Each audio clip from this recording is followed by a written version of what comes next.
We spend our lives believing that progress requires friction.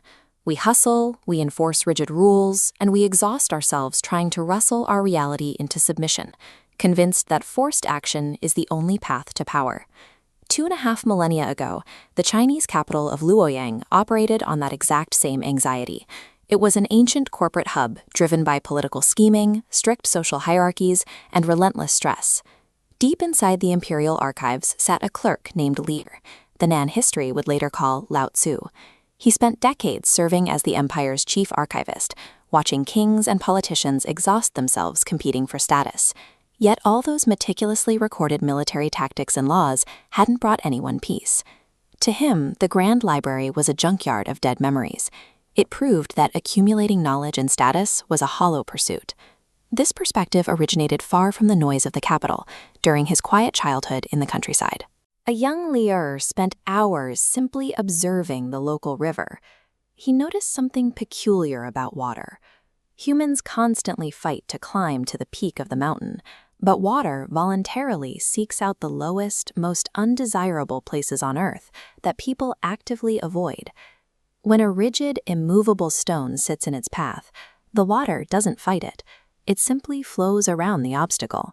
Yet, given enough time, that gentle, yielding current will grind the stubborn rock into fine sand. We are taught to be the stone, to plant our feet, enforce our will, and resist. Lao Tzu realized the exact opposite. True, unbreakable strength lies in softness and yielding. Decades later, this philosophy clashed directly with the most famous thinker in China. Confucius arrived at the imperial library with a problem. He wanted to fix a broken society by enforcing strict etiquette, moral codes, and fierce discipline. Lao Tzu didn't stop dust in the archives. He replied calmly that teaching morality is actually a symptom of a diseased society. You only need to invent strict rules of duty when natural love and harmony have already died. Confucius was rendered completely speechless. He left the library and told his students that, while he knew how to trap birds and catch fish, Lao Tzu was a dragon riding the clouds, impossible to cage or comprehend. Trying to correct human behavior by chaining it to rigid expectations only masks the real problem.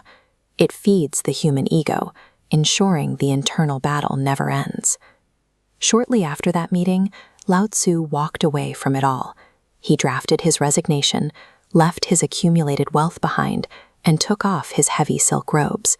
He rode out of the capital on a blue ox. The choice was deliberate. The ox is a slow, infinitely patient animal, representing a total rejection of the hurried, desperate pace of the city he was leaving behind. After weeks of travel, he reached Hanggu Pass. This sheer cliffside fortification was the absolute edge of civilized society. Waiting there was a learned border guard named Yingxi. Yingxi recognized the old sage and immediately barred the heavy iron gate. He issued an ultimatum. He would not let Lao Tzu cross into the desolate, unknown mountains until he wrote down his insights for the rest of humanity. The man who wanted nothing more than to drop out of society and be forgotten was forced, at the very edge of the map, to author history's most enduring guide on how to survive it. For 3 nights by candlelight, Lao Tzu distilled his entire worldview into 81 short, cryptic verses carved into bamboo scrolls. This collection became the Tao Te Ching. He began by establishing the Tao, the natural order and rhythm of the universe. He warned that the Tao cannot be captured by words or logic. It is a flow you have to experience, not a puzzle you can solve. This animation illustrates his most practical concept, Wu Wei, or effortless action. It does not mean laziness. It's the difference between forcefully bending a straight line against its will and guiding it naturally to curve around an obstacle. Like a potter shaping clay, you apply gentle pressure rather than wrestling it into shape. Mastering Wu Wei means you stop swimming upstream. When you drop the heavy armor of your own ego and stop fighting the current, you accomplish everything by appearing to do nothing at all. Handing over the scrolls, Lao Tzu gave Yinxi one final instruction. Live the words, don't just read them. He then rode his ox into the thick mountain mist and vanished into nature forever. Yinzi preserved the texts.